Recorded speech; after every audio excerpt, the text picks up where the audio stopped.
Hi, my name is Marilyn Schrader, and I'm going to be presenting the scriptures where Jesus is accused of sorcery. I'm going to start with a summary of Matthew chapter 12, verses 22 through 32. First, Jesus heals a deaf and mute man by casting out a demon from him.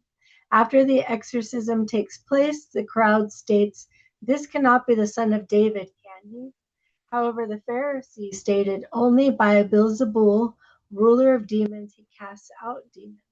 Jesus states, "Every kingdom divided against itself is laid to waste, and no city or house divided against itself will stand." Evidently, this was a common topic amongst Greek speeches, so they would have been familiar with it. Jesus then goes even further and asks them, "How can someone enter the strong man's house and carry off his property without first tying the strong man up?" Jesus states, "Whoever speaks a word against the Son of Man will be forgiven, but whoever speaks against the Holy Spirit, it shall not be forgiven him, whether in this age or in the age to come." Now, Matthew is known by scholars as well versed in the Torah and ancient texts. He begins the book of Matthew with a genealogy of Jesus, which aligns with the traditional Jewish belief that the Messiah would be a descendant of King David. And in Matthew 12:23, the crowd questions if Jesus is the son of David.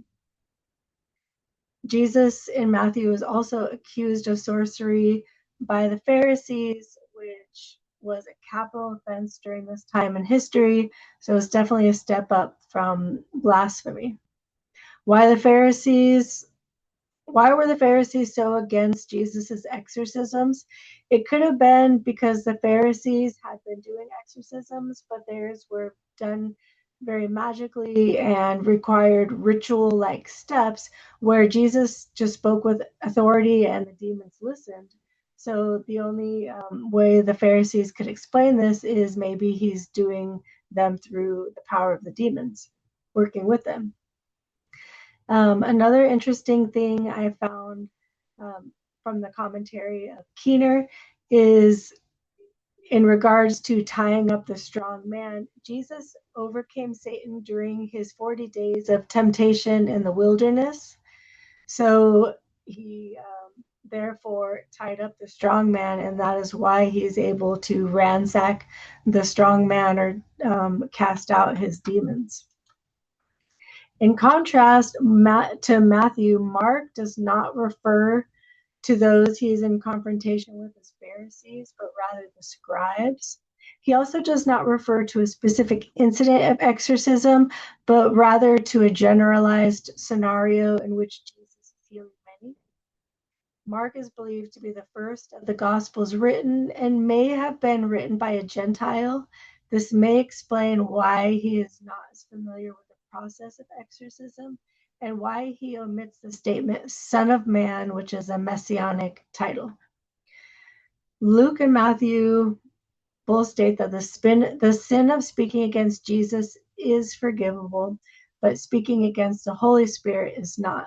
In contrast, with Mark, Mark states all sins are forgiven, and secondly, that the sin against the Spirit will not be forgiven. Mark's version is harder to understand, similar to some verses we read in the Gospel of Thomas. Now with Luke, in chapter 11, verses 14 through 23, Luke is not addressing religious leaders at all, but the crowds. Luke appears to be more concerned with teaching the disciples and sending a warning to them. Perhaps this is in preparation for the sequel of the book of Acts. Another major difference from the Lucan text compared to the others is that Luke does not mention blasphemy against the Holy Spirit in this specific scenario at all. He does, however, later in Luke 12, verse 10, when Jesus is addressing the large crowd, he's teaching them, Jesus states, "And everyone who speaks a word against the Son of Man will be forgiven, but whoever blasphemes the Holy Spirit will not be forgiven." During the same teaching, Jesus warns about the yeast of the Pharisees and about acknowledging the Son of Man before others. So here he's warning the disciples about acknowledging the Son of Man rather than the Pharisees for blaspheming the Holy Spirit. This is most likely related to the fact that Luke really is focusing on the discipleship of new Christians. Thank you for listening.